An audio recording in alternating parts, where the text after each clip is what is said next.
unfortunately to Mr. President, I know the economy of our country, Kenya that is growing at the rate at which you told us just some few days ago. Unfortunately, what that means is that we are not losing so much because we have nothing to lose anyway. Our country, as of now, has so many people who are unemployed.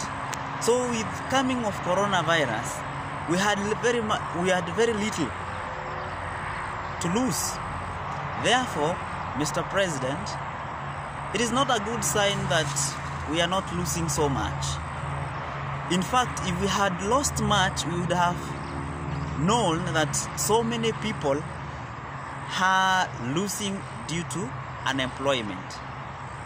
Whatever these statistics as stands of now tells us is that we have a very big chunk of people who are not employed.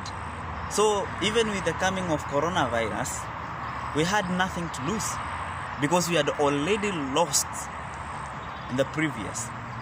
It is therefore our duty as a country to revise our own issues and to try and think of a way of how we can improve our employment sectors.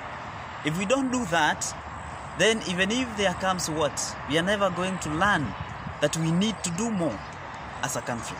Therefore, our growth rate being 4.whatever% that we are growing at now, compared to last year's same period, does not mean anything good. In fact, it tells us that as a country, as I have said previously, is that we are not growing at the rate at which we are supposed to do as a country. It also tells us that as a country, where we are, we don't have anything to celebrate about our employment sector. Thank you.